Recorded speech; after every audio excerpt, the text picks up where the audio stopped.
நடிகர் சிவாஜி கணேசனின் சொத்துக்களை பிரிப்பதில் அவரது வாரிசுகளுக்கிடையே ஏற்பட்ட பிரச்சனையால் நடிகர் பிரபு மற்றும் ராம்குமாருக்கு எதிராக சகோதரிகள் வழக்கு தொடர்ந்துள்ளனர். தமிழ் திரையுலகின் தன்னிகரற்ற நடிகராக வலம் வந்த நடிகர் திலகம் சிவாஜி கணேசனின் சொத்துக்களை பிரிப்பதில் அவரது வாரிசுகளுக்கிடையே பிரச்சனை எழுந்துள்ளது. இது தொடர்பாக சிவாஜி கணேசனின் மகள்களான சாந்தி மற்றும் ராஜ்வி ஆகியோர் தங்களது சகோதரர்களான பிரபு மற்றும் ராம்குமாருக்கு எதிராக சென்னை உயர்நீதிமன்றத்தில் வழக்கு தொடர்ந்துள்ளனர். அதில் தங்களுக்கு தெரியாமல் சில சொத்துக்களை ராம்குமார் மற்றும் பிரபு ஆகியோர் தங்களது மகன்களின் பெயருக்கு மாற்றம் செய்துவிட்டதாக குற்றம் சாட்டியுள்ளனர். பிரபு மற்றும் ராம்குமார் ஆகியோர் ஜோடிக்கப்பட்ட உயில் தயாரித்து தங்களை ஏமாற்றி இருப்பதாகவும் குறிப்பிட்டுள்ளனர். எனவே இந்த பிரச்சனையில் உயர்நீதிமன்றம் தலையிட்டு தங்களுக்கு உரிமையான சொத்துக்களை மீட்டுத் தர வேண்டும் என்று கூறியுள்ளனர்.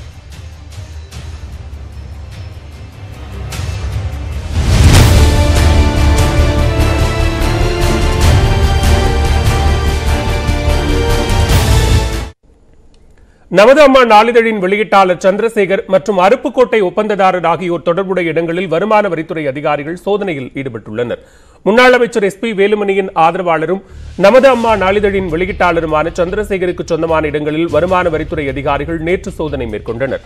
கோவையில் உள்ள அவரது வீடு, உறவினர்கள் வீடு, சென்னையில் உள்ள இடங்களில் KCP நிறுவனத்திலும் சோதனை நடைபெற்றது. 13 மணி நேரத்திற்கும் மேலாக சோதனை நடந்த நிலையில் முக்கிய ஆவணங்கள் கைப்பற்றப்பட்டதாக கூறப்படுகிறது. இந்நிலையில் சந்திரசேகரின் நண்பரான சந்திரபிரகாஷ் என்பவருக்கு சொந்தமான KCP நிறுவனத்தில் 2வது நாளாக சோதனை நடைபெற்று வருகிறது.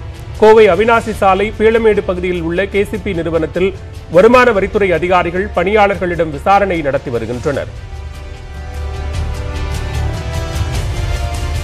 சென்னை தியாகராய நகரில் உள்ள KCP நிறுவனத்திலும் வருமான வரித்துறை அதிகாரிகள் சோதனையில் ஈடுபட்டுள்ளனர். முக்கிய நிர்வாகிகளிடம் விசாரணை மேற்கொண்ட அதிகாரிகள் அலுவலகத்தின் ஆவணங்களை விடிய விடிய சோதனையிட்டு வருகின்றனர். இதேபோன்று நெடுஞ்சாலைத்துறை முதன்மை ஒப்பந்ததாரர் செய்யாதுரை வீடு மற்றும் அலுவலகம் உள்ளிட்ட இடங்களில் நடத்தப்பட்ட வருமான வரித்துறை சோதனை 2வது நாளாக இன்றும் தொடர்கிறது. செய்யாதுரை நடத்தி வரும் SPK கட்டுமான நிறுவனம் வரி ஏய்ப்பில் ஈடுபடுவதாக புகார் வந்தது. இதனையடுத்து செய்யாதுரை மற்றும் அவரது மகன்களுக்கு சொந்தமான இடங்களில் வருமான வரித்துறை அதிகாரிகள் நேற்று சோதனை மேற்கொண்டனர். சோதனையில் பல முக்கிய ஆவணங்கள் மற்றும் பணம் கைப்பற்றப்பட்டதாக கூறப்படுகிறது. சென்னை, விருதுநகர், ராமநாதபுரத்தில் 12 இடங்களில் இந்த சோதனை 2வது நாளாக நடைபெற்று வருகிறது.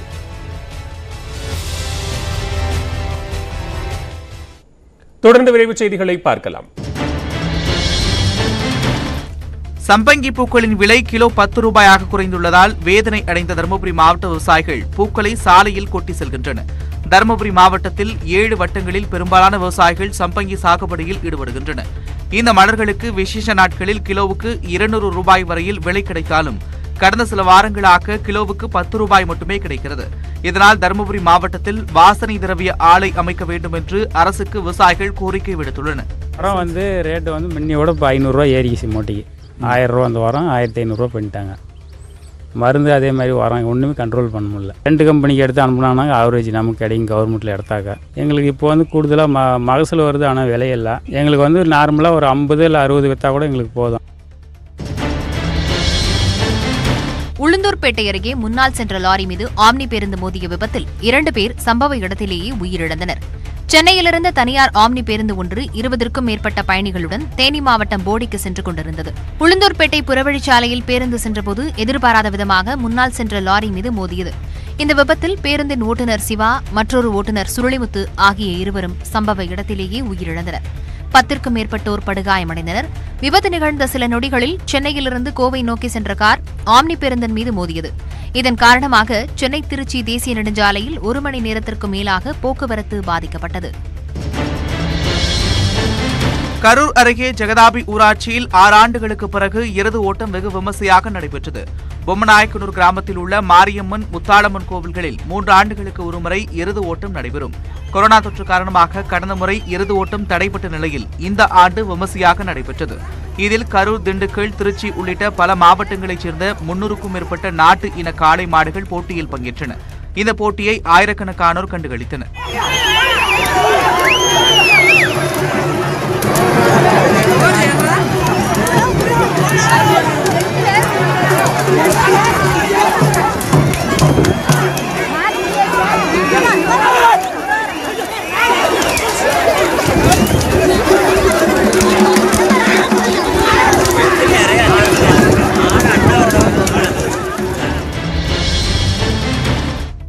இயக்குநர் லீனா மணிமேகலையின் ஆவணப்பட போஸ்டரை ட்விட்டர் நிர்வாகம் நீக்கியுள்ளது. இயக்குநர் லீனா மணிமேகலை காளி என்ற ஆவணப்படத்தை இயக்கியிருக்கிறார். அதன் போஸ்டர் வெளியிடப்பட்ட நிலையில் அதில் காளி வேடமணிந்த பெண் புகைப்பிடிப்பது போன்றும் வானவில் கொடியை கையில் வைத்திருப்பது போலவும் காட்சிகள் இடம்பெற்றிருந்தன. இதற்கு சமூக வலைதளங்களில் கடும் எதிர்ப்பு எழுந்த நிலையில் லீனா மணிமேகலைக்கு எதிராக டெல்லி, உத்தரப்பிரதேச மாநிலங்களில் வழக்கு பதிவு செய்யப்பட்டது. சர்ச்சைக்குரிய போஸ்டர் குறித்து புகார்கள் குவிந்த நிலையில் அந்த போஸ்டரை ட்விட்டர் நிர்வாகம் நீக்கியிருக்கிறது. நீலகிரி மாவட்டம் கூடலூர் அருகே சாலையில் சென்ற அரசு பேருந்தை காட்டு யானை ஒன்று வழிமறித்ததால் பொதுமக்கள் அச்சமடைந்தனர். நேற்றிரவு கூடலூரிலிருந்து ஓவேலிசூண்டி பகுதிக்கு அரசு பேருந்து ஒன்று சென்றது. அப்போது ஒத்தக்கடை அருகே திடீரென சாலையின் குறுக்கே வந்த யானை ஒன்று பேருந்தை வழிமறித்தது. இதனையடுத்து ஓட்டுநர் பேருந்தை பின்னோக்கி நகர்த்திய நிலையில் யானை காட்டுப்பகுதிக்குள் சென்றது.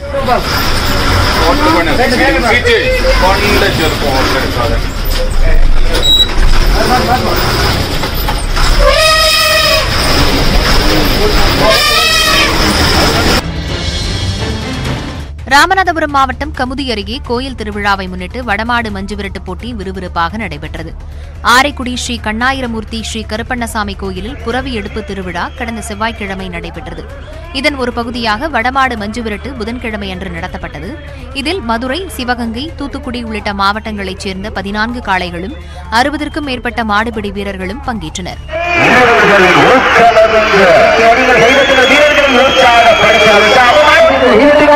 வீரர்களை உற்சாகப்படுத்துங்க.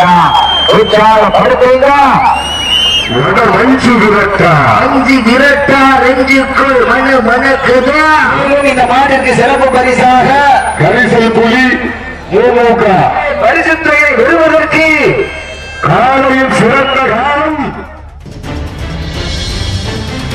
சென்னையில் ஆபரண தங்கத்தின் விலை 2 நாட்களில் சவரனுக்கு 1064 ரூபாய் குறைந்துள்ளது. கடந்த 5ஆம் தேதி 38,440 ரூபாய்க்கு விற்பனை செய்யப்பட்ட ஆபரண தங்கத்தின் விலை நேற்று 520 ரூபாய் குறைந்து 37,920 ரூபாய்க்கு விற்பனையானது. இது இன்று மேலும் 544 ரூபாய் குறைந்து 37,376 ரூபாய்க்கு விற்பனையாகிறது. 1 கிராம் தங்கத்தின் விலை 68 ரூபாய் குறைந்து 4,672 ரூபாய்க்கு விற்பனை செய்யப்படுகிறது. வெள்ளியின் விலை கிராமுக்கு 10 காசுகள் குறைந்து 62 ரூபாய் 40 காசுகளுக்கும், கட்டி வெள்ளி 62,400 ரூபாய்க்கும் விற்கப்படுகிறது. இளையராஜா நியமன எம்பியாக நியமிக்கப்பட்டதில் அரசியல் இல்லை என்று பாஜக தமிழக தலைவர் அண்ணாமலை தெரிவித்துள்ளார். இரட்டைமலை ஸ்ரீனிவாசனின் பிறந்த நாளையொட்டி சென்னை கிண்டியில் உள்ள அவரது சிலைக்கு பாஜக தமிழக தலைவர் அண்ணாமலை மாலை அணிவித்து மரியாதை செலுத்தினார். பின்னர் செய்தியாளர்களிடம் பேசிய அண்ணாமலை, இளையராஜா அரசியலை தாண்டி வாழ்த்தப்பட வேண்டியவர் என்றார். இளையராஜாவிற்கு நியமன எம்பி பதவி கொடுக்கப்பட்டிருப்பதில் அரசியல் இல்லை என்று கூறிய அண்ணாமலை, இளையராஜாவிற்கு எந்தவிதமான அடையாளமும் தேவையில்லை என்று கூறினார். தனித்திறமையால் இளையராஜாவிற்கு கிடைத்த அங்கீகாரத்தை கொச்சைப்படுத்துவது வேதனைக்குரியது என்றும் அண்ணாமலை விமர்சித்துள்ளார்.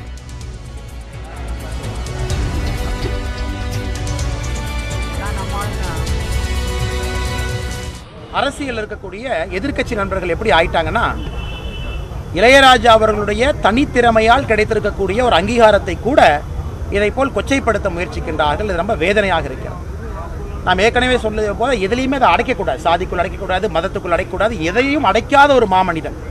அதனால் நம்முடைய எதிர்க்கட்சி நண்பர்களும் கூட இந்த வேண்டாத விமர்சனங்களை விட்டுவிட்டு இளையராஜா ஐயாவை வாழ்த்த வேண்டும் என்பது என்னுடைய பணிவான ஒரு கருத்து.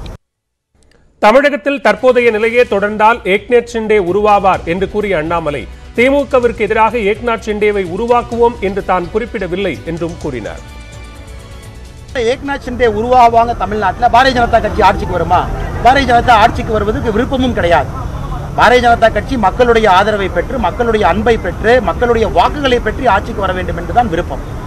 ஏக்நாத் ஷிண்டேவை உருவாக்கி பாரதிய ஜனதா ஆட்சிக்கு வருதுன்னு எங்கேயுமே சொல்லுது. இந்தியாவில் எங்கேயெல்லாம் குடும்ப கட்சிகள் இருக்கிறதோ அங்கேயெல்லாம் இந்த சூழல் உருவாக ஆரம்பித்து விட்டது என்றுதான் நாம் சொன்னோம். செஸ் ஒலிம்பியாட் போட்டிக்கான விளம்பரத்திற்காக சென்னை நேப்பியர் பாலத்தில் முன்னறிவிப்பின்றி படம் பிடிக்கப்பட்டதால் வாகன நெரிசல் ஏற்பட்டது. இதனால் அலுவலகம் செல்வோர் பலரும் பாதிக்கப்பட்டனர். சென்னை செஸ் ஒலிம்பியாட் போட்டிக்கான விளம்பர படப்பிடிப்புகள் சென்னை நேப்பியர் பாலம் பகுதியில் நடைபெற்றது. இந்த விளம்பர படத்தில் முதலமைச்சர் மு.க.ஸ்டாலின் மற்றும் இசையமைப்பாளர் A.R. ரஹ்மான் உள்ளிட்டோர் நடித்துள்ளனர். இதன் காரணமாக பகுதியில் போக்குவரத்து நெரிசல் ஏற்பட்டதால் பள்ளி கல்லூரி மற்றும் அலுவலகம் செல்வோர் அவதிக்குள்ளாகினர். படப்பிடிப்பு நடந்து சுமார் 2 மணி நேரம் கடந்த பிறகும் வாகன நெரிசல் காணப்பட்டது. இதனால் கடற்கரை வழியாக செல்லக்கூடிய பாதையில் போக்குவரத்து பாதிக்கப்பட்டது. தலைமைச் செயலகம் மற்றும் சென்ட்ரல் செல்லக்கூடியவர்கள் நேப்பியர் பாலத்தை பயன்படுத்தாமல் அருகிலுள்ள சிவானந்தா சாலை வழியாக அனுமதிக்கப்பட்டனர். உழைப்பாளர் சிலை முதல் போர் நினைவு சின்னம் வரையிலும் சுமார் 2 கிலோமீட்டர் தூரத்திற்கு போக்குவரத்து நிறுத்தப்பட்டது. தனக்கு ராஜ்யசபா உறுப்பினர் பதவி கிடைத்தது மகிழ்ச்சி அளிப்பதாக முன்னாள் தடகள வீராங்கனை PT உஷா தெரிவித்துள்ளார். சேலத்தில் செய்தியாளர்களுக்கு பேட்டியளித்தவர் நாடாளுமன்றத்தில் விளையாட்டுத்துறை தொடர்பான கோரிக்கைகளை முன்வைப்பேன் என்று கூறினார். இந்த ராஜ்யசபாவிലേക്ക് നോമിനേറ്റ് ചെയ്തതിൽ ரொம்ப சந்தோஷம். அது ஜெனரலி ஃபார் இந்தியன் ஸ்போர்ட்ஸ் கிட்டும் அது பர்டிகுலர்லி ஃபார் இந்தியன் அத்லெட்டிக்ஸிலும் ஆனர் தான். இப்போ உங்க ஒரு லேடி கொடுத்துருக்காங்க, எப்படி பெண்களை இதை கௌரவப்படுத்துமா எப்படின்னு கேட்குறேன். For honoring the ladies they have given like that. Is honoring the sports. This is lady sports. பெண்ணுக்கு முதலாக கிடைச்சிருக்கு. இது ஒரு டெண்டுல்கர் இந்த மாதிரி வந்து ஆண்களுக்கு கிடைச்ச நிலையில பெண் அந்த மாதிரியான பெண் இல்லை. இது ஸ்போர்ட்ஸ் இல்லைதான், ஸ்போர்ட்ஸில் தான் நல்ல பெர்ஃபார்மன்ஸு சரியாகி வருது. Neeraj Chopra's won the gold medal and afterwards many steeple chase also we are doing good and 100-meter hurdles also did good. So slowly is coming up now. We also coming slowly in world scene. இப்போ central government என்ன ரொம்ப ஜாஸ்தி importance இப்போ கொடுத்துருந்தோம். Compared to our time nothing it was, but now it is slowly improved everything. Ma'am, what we expected in the voice of parliament, PT Usha ma'am in the parliament. Sports இது எல்லாமே sports கிட்ட தான். My passion is sports only. So sports கிட்ட ஏதாவது if I can do something I will. சென்னையில் பொது இடங்களில் முகக்கவசம் கட்டாயம் என்று அறிவிக்கப்பட்டுள்ள நிலையில் முகக்கவசம் அணியாமல் பேருந்தில் பயணித்த மக்களிடம் அபராதம் வசூலிக்கப்பட்டுள்ளது. இத்தொடர்பான கூடுதல் விவரங்களோடு இணைகிறார் செய்தியாளர் சோமசுந்தரம். விவரங்களை பதிவு செய்யலாம். அதாவது பாலா, சென்னையில் கொரோனா அதிகரித்து வரும் சூழ்நிலையில் சென்னை மாநகராட்சிக்கு உட்பட்ட பல்வேறு பகுதிகளில் முகக்கவசம் அணிய வேண்டும் என்று வலியுறுத்தி ஆங்காங்கே அதிகாரிகள் ஆய்வு செய்து சோதனை செய்து வரும் நிலையில் தற்போது சென்னை ஆற்காடு சாலை வலசரவாகத்தில் சென்னை மாநகராட்சி அலுவலகம் அருகே முகக்கவசம் அணியாமல் வரும் வாகன ஓட்டிகள் பொதுமக்களை போலீசாரை வைத்து மாநகராட்சி அதிகாரிகள் மடக்கி பிடித்து சாலையில் முகக்கவசம் அணியாமல் வரும் பொதுமக்களையும் பிடித்து தலா 500 வீதம் ரூபாய் அபராதம் விதித்து வருகின்றது. மேலும் முகக்கவசம் அணிவோம், கொரோனாவை தடுப்போம், கொரோனாவை விரட்டுவோம் போன்ற வாசகங்களை எழுதிய பதாகைகளை ஏந்தியும் விழிப்புணர்வை மாநகராட்சி அதிகாரிகள் ஏற்படுத்தி வருகின்றனர்.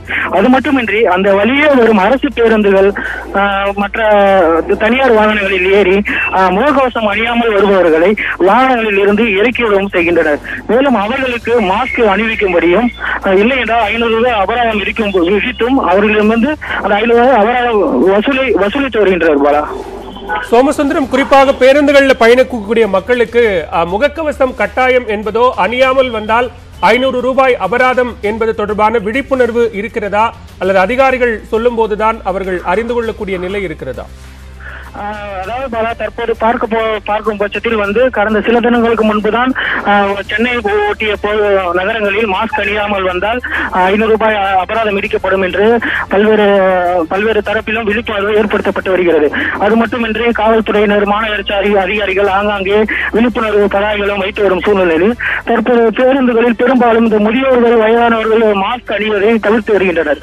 அவர்களுக்கு விழிப்புணர்வு ஏற்படுத்தும் விதமாக இந்த 500 ரூபாய் என்பது முதல் அவர்களுக்கு, அதாவது முகக்கவசம் அணியாமல் வருவதற்கான இது வசூலிக்கப்பட்டு வருகிறது. பாலா, மேலும் பொதுமக்கள் வாகனங்களில் வரும்போதோ, வீட்டை விட்டு வெளியே வரும்போதோ, இது போன்ற அரசு பேருந்துகளில் வரும்போதோ சமூக இடைவெளியுடன் உட்காரும் பட்சத்திலும் மேலும் முகக்கவசம் கட்டாயம் அணிய வேண்டும் என்பது அதிகாரிகள் வலியுறுத்தி வருகின்றனர். பாலா, நன்றி சோமசுந்தரம், விரிவான விவரங்களை பதிவு செய்தமைக்கு. முகக்கவசம் கட்டாயம் என சென்னை மாநகராட்சி அறிவித்துள்ள நிலையில் பொது இடங்களுக்கு வரும் பொதுமக்கள் பலர் முகக்கவசம் அணியாமல் அலட்சியம் காட்டி வருகின்றனர். தமிழகத்தில் தினசரி கொரோனா பாதிப்பு 2000 கடந்து 3000 நெருங்கி வருகிறது. இதனையடுத்து மக்கள் அதிகம் கூடும் இடங்களில் முகக்கவசம் கட்டாயம் அணியவும் பாதுகாப்பு இடைவெளியை கடைபிடிக்க வேண்டும் என்றும் சுகாதாரத்துறை அறிவுறுத்தியுள்ளது. இந்நிலையில் கொரோனா பரவலை கட்டுப்படுத்த முகக்கவசம் அணியாவிட்டால் ரூபாய் அபராதம் என சென்னை மாநகராட்சி அறிவித்தது. அதன்படி சென்னையில் நேற்று முகக்கவசம் அணியாதவர்களிடமிருந்து 60,000 ரூபாய் அபராதம் வசூலிக்கப்பட்டது. இந்நிலையில் மாநகராட்சியின் எச்சரிக்கையையும் மீறி பொதுமக்கள் பலரும் முகக்கவசம் அணியாமல் நடமாடுவதை காண முடிகிறது.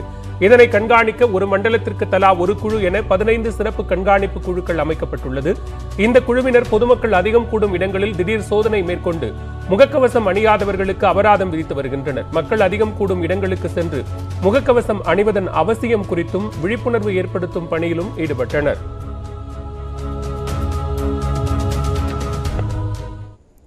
சங்கீதத்திற்கு மயங்காதவர்கள் கூட இருக்கலாம், ஆனால் சாக்லேட்டுக்கு மயங்காதவர்கள் இல்லை எனும் வகையில் குழந்தைகள் முதல் பெரியவர்கள் வரை எல்லோரது நெஞ்சத்திலும் நீக்கமர நிறைந்திருக்கிறது சாக்லேட். உலக சாக்லேட் தினமான இன்று உள்ளத்தை கொள்ளை கொள்ளும் உதகையின் சாக்லேட்டுகள் குறித்து விவரிக்கிறது இந்த செய்தி தொகுப்பு. 1800களில் மதுபான கூடங்களில் வழங்கப்படும் பானமாக சாக்லேட் இருந்து வந்ததாக கூறப்படுகிறது. அதன் வடிவமும் வகைகளும் மாற மாற உலக நாடுகள் அனைத்திலும் உண்ணப்படும் பொருளாக சாக்லேட் மாறியிருக்கிறது.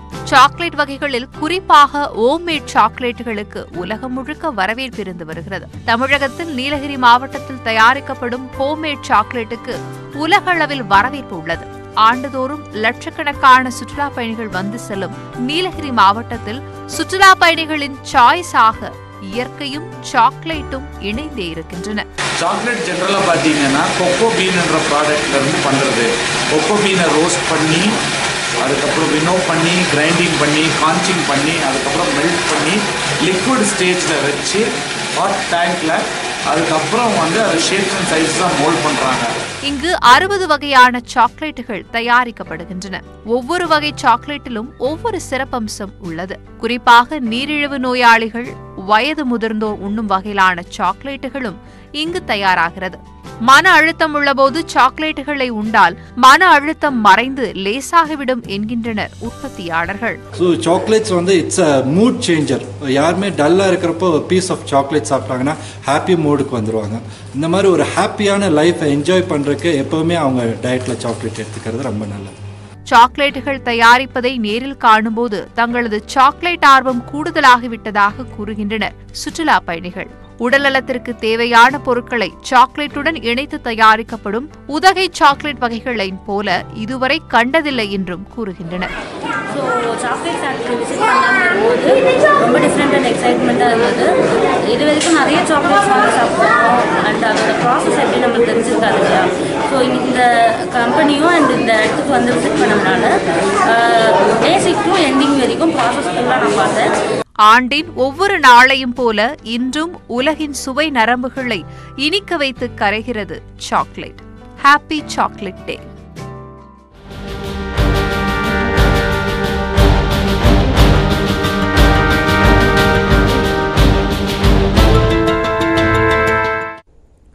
பிரிட்டன் பிரதமர் போரிஸ் ஜான்சனுக்கு எதிராக சொந்த கட்சியினரே போர்க்கொடி தூக்கியுள்ள நிலையில் அவருக்கு எதிராக நம்பிக்கையில்லா தீர்மானம் கொண்டுவரப்படலாம் என தகவல் வெளியாகியுள்ளது.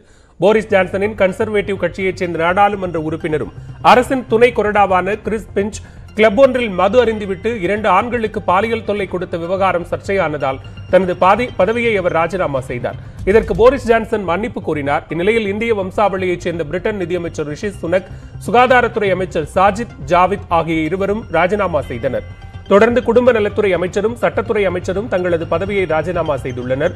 கொரோனா உச்சத்தில் இருந்தபோது பிரதமர் அலுவலகத்தில் தனது பிறந்த நாளை கொண்டாடி சர்ச்சையில் சிக்கிய போரிஸ் ஜான்சன் நம்பிக்கை வாக்கெடுப்பில் ஆட்சியை தக்கவைத்துக் கொண்டார். இந்நிலையில் தற்போது சொந்த கட்சியினரே அவருக்கு எதிராக திரும்பியுள்ளதால் மீண்டும் நம்பிக்கை வாக்கெடுப்பை சந்திக்கும் நிலைக்கு தள்ளப்பட்டுள்ளதால் பிரிட்டன் அரசியலில் பரபரப்பு ஏற்பட்டுள்ளது. கோவை மாவட்டம் வால்பாறையில் கனமழை நீடிக்கும் நிலையில் அங்குள்ள கால்பந்து மைதானத்தில் கட்டப்பட்டிருந்த தடுப்புச் சுவர் மற்றும் 2 வீடுகள் இடிந்து விழுந்தன.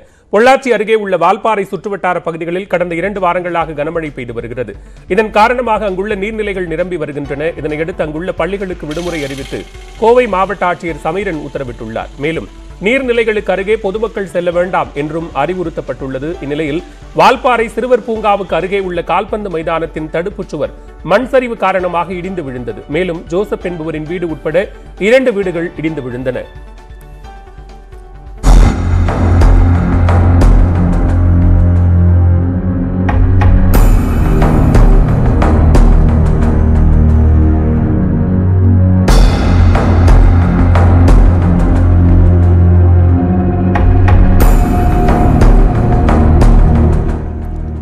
இதனிடையே வால்பாறை அரசு பேருந்துகளில் பயணம் செய்வோர் குடை பிடித்தபடி பயணம் செய்யும் வீடியோ காட்சிகள் வெளியாகியுள்ளன.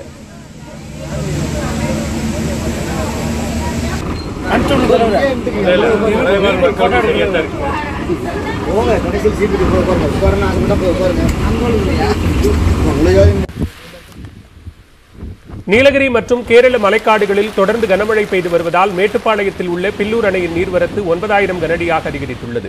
அணையின் நீர்மட்டம் 95 அடியை கடந்துள்ள நிலையில் 97.5 அடியை எட்டும்போது உபரி நீர் பவானி ஆற்றில் வெளியேற்றப்படும். ஏற்கனவே கீழ் மதகுகள் வழியாக 3000 கனஅடி நீர் வெளியேற்றப்பட்டு வருகிறது. இதன் காரணமாக பவானி ஆற்றங்கரையோர மக்கள் பாதுகாப்பாக இருக்க அறிவுறுத்தப்பட்டுள்ளனர். யாரும் ஆற்றில் இறங்கவோ மீன்பிடிக்கவோ கூடாது என்றும் பரிசல் இயக்க முயற்சிக்க கூடாது என்றும் எச்சரிக்கப்பட்டுள்ளது.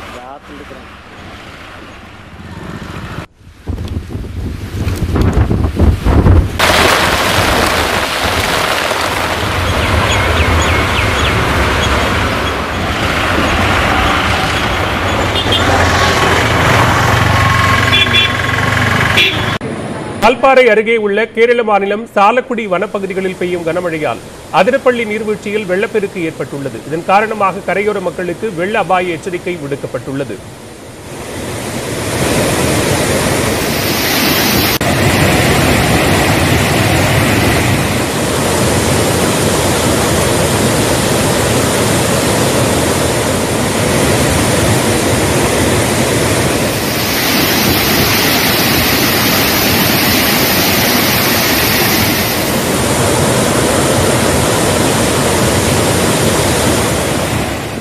கேரளாவில் தென்மேற்கு பருவமழை தீவிரமடைந்துள்ளதால் முல்லைப் பெரியாறு அணையின் நீர்பிடிப்பு பகுதிகளில் கடந்த சில நாட்களாக தொடர்ந்து மழை பெய்து வருகிறது. இதனால் அணைக்கு வரும் நீரின் அளவு தொடர்ந்து அதிகரித்து காணப்படுகிறது. நேற்று 1904 கனஅடியாக இருந்த அணையின் நீர்வரத்து இன்று காலை நிலவரப்படி வினாடிக்கு 2648 கனஅடியாக அதிகரித்துள்ளது. மேலும் அணையிலிருந்து தமிழக பகுதிக்கு குடிநீர் மற்றும் பாசனத்திற்காக திறக்கப்படும் நீரும் வினாடிக்கு 1655 கனஅடியாக வெளியேற்றப்படுகிறது. இன்று காலை நிலவரப்படி முல்லைப் பெரியாறு அணையின் நீர்மட்டம் 128.10 அடியாகவும் நீரிருப்பு 4288 மில்லியன் கனஅடியாகவும் உள்ளது. கொடைக்கானல் சுற்றுவட்டார பகுதிகளான அப்சர்வேட்டரி, ஆனந்தகிரி, மூஞ்சிக்கல், செண்பகல்லூர், உகார்த்தே நகர் உள்ளிட்ட பகுதிகளில் இன்று காலை கனமழை பெய்தது. 2 மணி நேரத்திற்கும் மேலாக பெய்த மழையால் பள்ளி கல்லூரி செல்லும் மாணவர்கள், இதர பணிகளுக்கு சென்றவர்கள் கடும் அவதிக்குள்ளாகினர். மேலும் கடும் குளிர் நிலவுவதால் மக்களின் இயல்பு வாழ்க்கை பாதிக்கப்பட்டுள்ளது.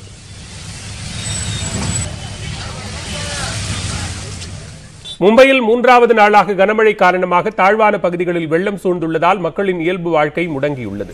மகாராஷ்டிர மாநிலத்தில் தொடர்ச்சியாக கனமழை பெய்து வருகிறது. மஞ்சள் எச்சரிக்கை விடுக்கப்பட்டிருந்த மும்பை நகரம் கனமழையால் வெள்ளத்தில் மிதக்கிறது. தானே, நவி மும்பை, பாந்த்ரா, மாட்டுங்கா உள்ளிட்ட பல்வேறு பகுதிகளில் சாலைகளில் வெள்ளப்பெருக்கு ஏற்பட்டதோடு சாலையோரங்களில் இருந்த மரங்களும் உரிந்து விழுந்ததால் வாகன ஓட்டிகள் சிரமம் அடைந்தனர். அந்தேரி பகுதியில் உள்ள சுரங்கப்பாதையில் தண்ணீர் தேங்கியதால் போக்குவரத்து பாதிக்கப்பட்டது. வெள்ளிக்கிழமை வரை கனமழை தொடரும் என்று இந்திய வானிலை ஆய்வு மையம் அறிவித்துள்ள நிலையில் பொதுமக்கள் அவசியமின்றி வீடுகளை விட்டு வெளியேற வேண்டாம் என்று அறிவுறுத்தப்பட்டுள்ளது. ராய்கட், ரத்னகிரி உள்ளிட்ட சில மாவட்டங்களுக்கு மட்டும் சிவப்பு எச்சரிக்கை விடுக்கப்பட்டுள்ள நிலையில் மீட்பு பணிகளுக்காக பேரிடர் மேலாண்மை படை தயாராக வைக்கப்பட்டிருப்பதாக தெரிவிக்கப்பட்டுள்ளது.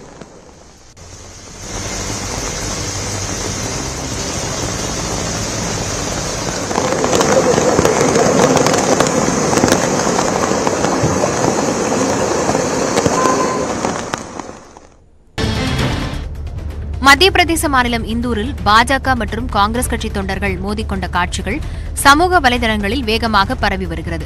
கத்திபுராவில் உள்ள பாஜக தேர்தல் அலுவலகம் மீது காங்கிரஸ் கட்சியினர் தாக்குதல் நடத்தியுள்ளனர். அப்போது இருதரப்புக்கும் இடையே மோதல் ஏற்பட்டுள்ளது. ஒருவரை ஒருவர் கம்புகளாலும் நாற்காலிகளாலும் தாக்கிக் கொண்டனர்.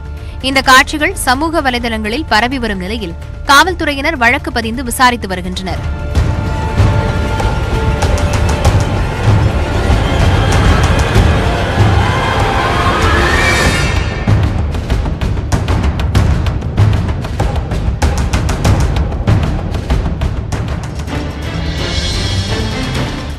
சென்னை போரூரில் உள்ள ஸ்ரீ காமாட்சியம்மன் கோயிலில் கும்பாபிஷேக விழா வெகு விமரிசையாக நடைபெற்றது.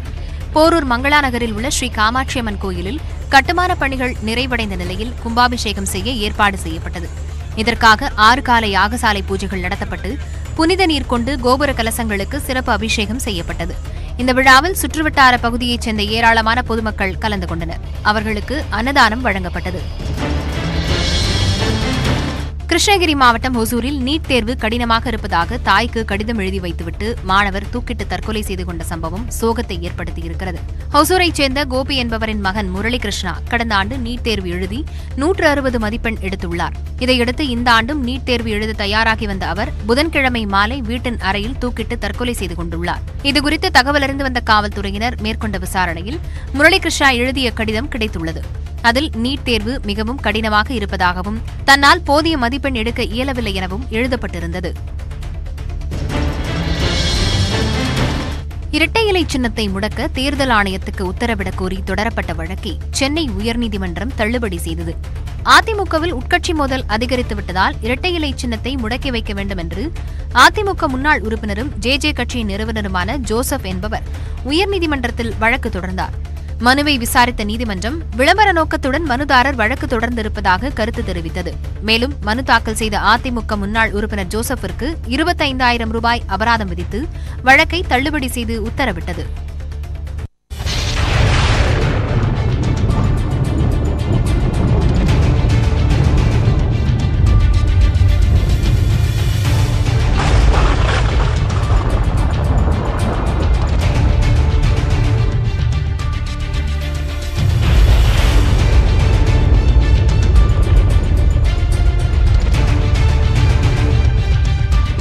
வானிலை ஆய்வு மையத்தின் அறிவிப்பு தொடர்பான அண்மை செய்தியை பார்த்துக் கொண்டிருக்கிறோம். நீலகிரி, கோவை மாவட்டங்களில் இன்று முதல் மிக கனமழைக்கு வாய்ப்பிருப்பதாக தெரிவிக்கப்பட்டிருக்கிறது. இத்தொடர்பான கூடுதல் விவரங்களோடு இணைகிறார் எமது செய்தியாளர் தமிழரசி. விவரங்களை பதிவு செய்யலாம். பாலவேல் மேற்கு திசை காற்றின் வேக மாறுபாடு காரணமாக தமிழ்நாடு, புதுவை மற்றும் காரைக்கால் பகுதிகளில் ஒரு சில இடங்களில் இடி மின்னலுடன் கூடிய லேசானது முதல் மிதமான மழை பெய்யக்கூடும் என்று வானிலை ஆய்வு மையம் தெரிவித்திருக்கிறது.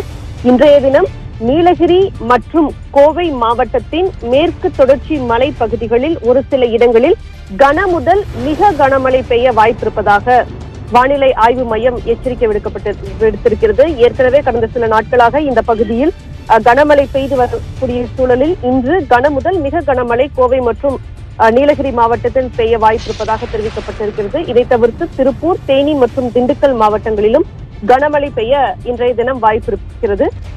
நாளைய தினம் அதாவது 8ஆம் தேதி தமிழ்நாடு, புதுவை மற்றும் காரைக்கால் பகுதிகளில் லேசானது முதல் மிதமான மழை பெய்யக்கூடும் என்றும், அதேபோல் நீலகிரி, கோவை, திருப்பூர், தேனி மற்றும் திண்டுக்கல் மாவட்டங்களில் ஒரு சில இடங்களில் கனமழை பெய்ய வாய்ப்பிருப்பதாக தெரிவிக்கப்பட்டிருக்கிறது. நீலகிரி மற்றும் கோவை மாவட்டத்தில் இன்று கன முதல் மிக கனமழையும், நாளைய தினம் கோவை மற்றும் திருப்பூர் மாவட்டத்தில், நீலகிரி மாவட்டத்தில் கனமழை பெய்ய வாய்ப்பிருக்கிறது. அதே போல 9 முதல் 11ஆம் தேதி வரை தமிழகம், புதுவை மற்றும் காரைக்கால் பகுதிகளில் ஒரு சில இடங்களில் லேசானது முதல் மிதமான மழை பெய்யக்கூடும் என்றும் எச்சரிக்கை விடுக்கப்பட்டிருக்கிறது. சென்னையை பொறுத்தவரை அடுத்த 24 மணி நேரத்திற்கு மேகமூட்டத்துடன் காணப்படும் என்றும், அதே போல நகரின் ஒரு சில பகுதிகளில் இடி மின்னலுடன் கூடிய லேசானது முதல் மிதமான மழை பெய்ய வாய்ப்பிருப்பதாக தெரிவிக்கப்பட்டிருக்கிறது. அதிகபட்ச வெப்பநிலை 34 டிகிரி செல்சியஸும், குறைந்தபட்ச வெப்பநிலை 25 டிகிரி செல்சியஸ் அளவில் இருக்கக்கூடும் என்றும் தெரிவிக்கப்பட்டிருக்கிறது. கடந்த 24 மணி நேரத்தில் அதிகபட்சமாக அவலாஞ்சியில் 13 சென்டிமீட்டர் மழை பதிவாகி இருக்கிறது. இதை தவிர்த்து கோவை மாவட்டம் சின்னக்கல்லார் மற்றும் நீலகிரி மாவட்டம் தேவாலா ஆகிய இடங்களில் தலா 9 சென்டிமீட்டர் மழையும் பதிவாகி இருக்கிறது. மீனவர்களுக்கும் எச்சரிக்கை விடுக்கப்பட்டிருக்கிறது. 7 முதல் 9ஆம் தேதி வரை குமரிக்கடல் பகுதி, மன்னார் வளைகுடா, தென் தமிழக கடலோர பகுதிகள் மற்றும் அதனை ஒட்டிய தென்மேற்கு வங்கக்கடல் பகுதிகளில் சூறாவளி காற்று மணிக்கு 55 கிலோமீட்டர் வேகத்தில் இடையிடையே 65 கிலோமீட்டரும் வீசக்கூடும் என்பதால் அந்த பகுதிக்கு மீனவர்கள் செல்ல வேண்டாம் என்று எச்சரிக்கை விடுக்கப்பட்டிருக்கிறது. தேவா, நன்றி தமிழரசி, விரிவான விவரங்களுக்கு.